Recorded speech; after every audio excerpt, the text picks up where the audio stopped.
አደይና ባርኮት ምንድን ነው የጀመሩት? እታለማውቃት ይቺ አስመሳይ ሴት ነች። ምንም ነገር የላቸው። ልደብቀኝ እንዳታስብ፣ ሁሉንም ነገር ሰምቼዋለሁ። አደይና ባርኮት። ሰላም እንዴት ናችሁ? የነጅሆም ኩኪንግ ቤተሰቦች፣ ሰራተኛው አደይ ተከታታይ ድራማ 134ን ይዤላችሁ መጥቻለሁ። ላይክ፣ ሼር፣ ሰብስክራይብ በማድረግ እስከ መጨረሻው አብረውን ቆዩ። ቲና ዛሬ ወደነ ፍቅር ቤት መታ በር እየቆረቆረች ነው። እሷ ያሰበችው ዴቭ እና አደይ ላይ ያረገችው ሴራ ተሳክቶ የተለያዩ ስለመሰላት መታለች። ድንገት ዴቭን በር ላይ ስላገኘችው ዴቭ ደግሞ ተንኮሏን ስለነቃ ያንቃታል። እሷም እንዴን አይደለሁም፣ ይህንን ለምንድን ነው ለአደይ ይህንን የማደርገው? አደይ እኮ ከባርኮት ጋር ግንኙነት አላት በማለትም ታወራለች። ዴቭም ዝም በይ አንቺ ባለጌ፣ ስርዓት የሌለሽ፣ ያን ሁሉ ሴራ እንዳደረግሽ አሁን ነቅቼብሻለሁ፣ ማፈር አለብሽ ይላታል። የፍቅር እናት ድንገት ወደ ቤት እየመጡ ስለነበረ በር ላይ ሆነው ይህን ሲያወሩ ይሰማሉ። በጣም ይደነግጣሉ። አደይና ልጅ ባርኮት ምንድን ነው ያላቸው ግንኙነት? ነይ ቲና፣ ሁሉንም ነገር ገብተሽ ትነግረኛለሽ ትላታለች። ዴቭም ይደነግጣል፣ ቲናም ትደነግጣለች። ቲናንም እየገተቱ ካስገቡ በኋላ ሁሉንም ነገር ልትነግሪኝ ትችያለሽ ይሏታል። እማዬ ለምንድን ነው የማታምኒኝ? እሷ ዝም ብላ ነው የምታወራው ይላል ዴቭ በመርበትበት። ቲናም እኔ እኮ ስለተናደድኩኝ ነው እንጂ ምንም አይነት ግንኙነት የላቸውም ብላ ተዋሻለች። ከዚህ በፊት ያን ሁሉ ጥፋት አጠፋሽ፣ ዝም አልኩ፣ አሁንም ሌላ ጥፋት፣ ከዚህ ቤት ውጭልኝ በማለት የፍቅር እናት ያባሯታል። ፍቅር በሩታና በሮማን አብረው መሆንና በመተጋገሳቸው በጣም ተናዳለች። አሁንም ተንኮል ታስባለች። እንዴ እነዚህ ልጆች ለምንድን ነው የተዋደዱት እያለች ልብስም ሮሚ አጥባ ያስቀመጠችውን የሩታን ልብስ አንስታ ወደ ሌላ ቦታ ቆሻሻውንና ንጹሑንም አንድ ላይ ታቀላቅላለች። አሁን ሩታ በቃ ሮማንን ትጮህባታለች ብላም ታስባለች። ግን እንዳሰበችውም አልሆነላትም። እኔም ምልሽ ይላታል በረከት ለሊን።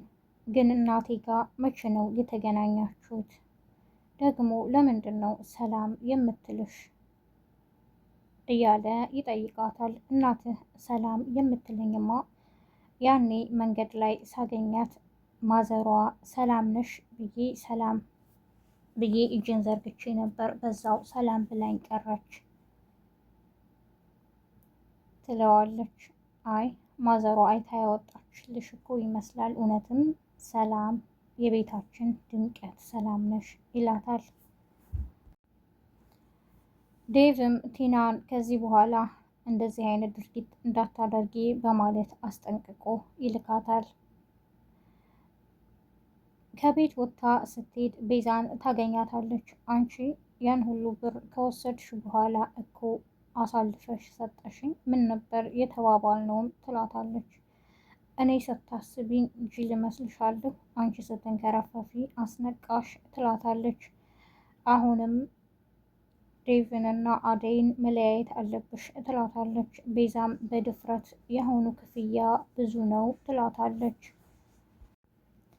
ቅምጥልም ሁላችሁም አብራችሁን ስለሆናችሁ አመሰግናለሁ ትላቸዋለች። እና ደግሞ ማዘሯም ወንድሜም እዚሁ ቁጭ በሉ፣ ቤት እኮ ይበቃል፣ አትሄዱም ትላለች። ማዘሯንም ትላታለች አብረሽን ስለሆንሽ አመሰግናለሁ ትላታለች። አይ እኔ አባትሽን አውፍ ተባብዬ ይቅርታ አድርጎልኝ ታርቀን ይሄ ነገር ስለተፈጠረ ደስ ብሎኛል፣ ይሄ ባይሆን ኖሮ በጸጸት እሞት ነበር ትላታለች። እና አንቺ እኮ ልጄ ነሽ፣ እንዴት ነው በዚህ ጊዜ ትችሽ የሚሄደው? ያኔ እኮ መንገድ ላይ ወጥቼ እብድ ናት በሚሉን ጊዜ ሁሉም ሰው በሚያገለኝ ሰዓት አንቺ ነበርሽ ጠዋትም ማታም ምግብ ይዘሽልኝ የምትመጪው። ደግሞ ሁሉንም ሰው እኮ ረስተሽ ስታያቸው በድንጋይ ታሯሩጧቸዋለች። እኔን እኮ አትነኪኝም ማዘሯ ትላታለች።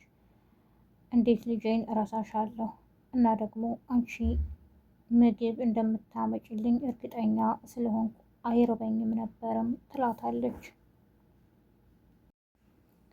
ዳይመንድም አስጠንቅቆ ይልካታል ቤዛን እዚህ ሰፈር እንዳላይሽ በማለት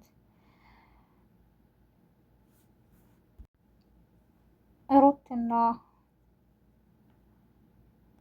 ሮማንም ፍቅራቸው እንደቀጠለ ነው።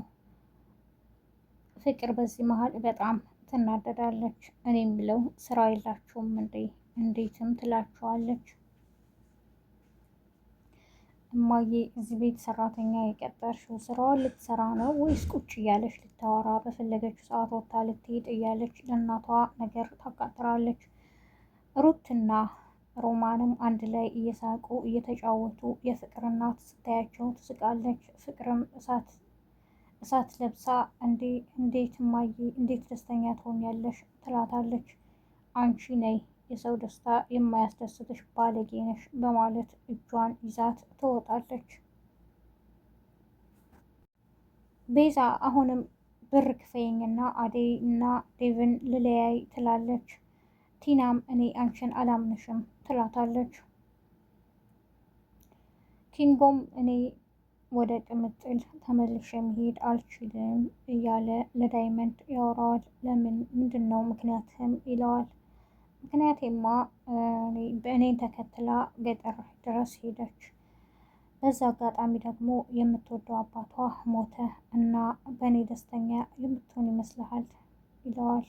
አይ እንደሱማ እንዳትል ይለዋል።